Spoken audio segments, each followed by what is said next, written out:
Coffee is the most popular beverage in the United States. In fact, about 2/3 of Americans drink at least 1 cup of coffee every day.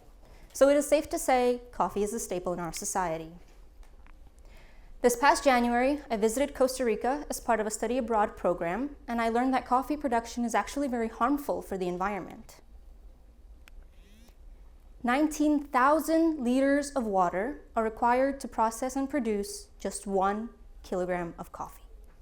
That's roughly 150 bathtubs of water for 120 cups. In Brazil, 42,000 square miles of forest have been destroyed for coffee production, which adds up to a total of 5% deforestation. And only 1 to 5% of the weight of a coffee fruit is actually consumed, with the rest being discarded as waste. After learning these negatives, I went on a journey to look for possible solutions, visiting a Bribri cacao plantation, which is a farm run by women of the indigenous Bribri community, a chocolate-making factory, and 2 coffee farms. All of these places had one thing in common. They engaged in sustainable farming practices. Sustainable farming is a method of crop production that enhances natural resources and gives back to the environment rather than harming it. Benefits include preservation of biodiversity, protection of the land, and production of crops that are safe, clean, and of the highest quality. One of the ways that we saw sustainable farming was through shade-grown trees, or agroforestry. This is when taller trees are planted to create a canopy for the trees and plants growing below, serving as a protective layer against direct sunlight, harsh rain, strong winds, reducing soil erosion, and protecting biodiversity, since many animals and plants are able to live in one area. Additionally, farms engaged in using natural fertilizers over synthetic ones.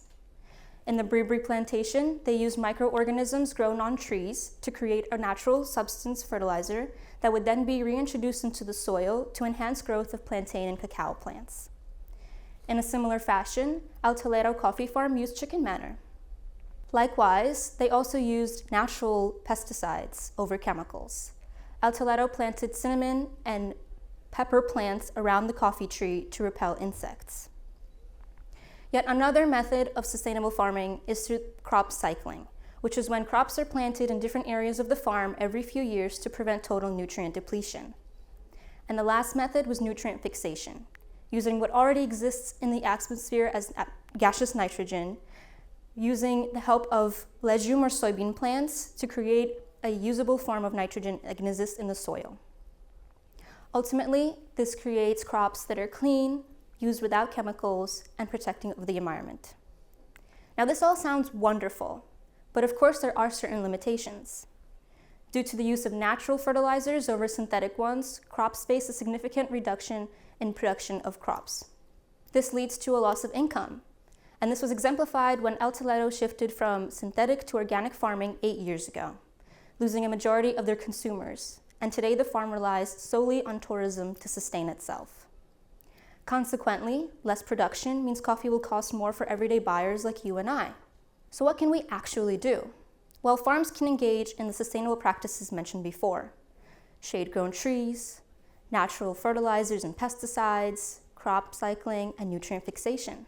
Although these practices are highly unlikely to be successful in a country as large as the United States due to its need for mass production, smaller nations can begin to adopt such practices to show that they can be successful.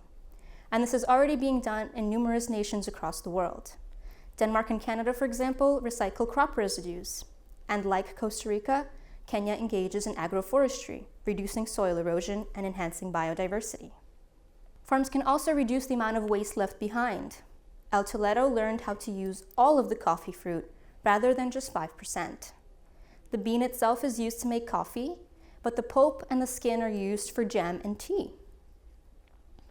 Yet another way is through certifications, which are equipped to create specific standards for farms to meet. Rainforest Alliance sets biodiversity conditions, Starbucks Cafe Practices has quality and environmental standards, and USDA Organic ensures buyers that no synthetic pesticides were used in production. The next time you purchase coffee, check for labels that they are USDA Organic or Rainforest Alliance approved. Or go out and do your own research to find certifications that meet your standards. Shop from local farmers that employ clean, chemical-free, eco-friendly, sustainable farming. Although it may seem daunting, change doesn't have to be grand. We can start small, and over time, our actions will have a larger impact. We will be helping the environment one coffee cup at a time, and that starts with all of you. Thank you.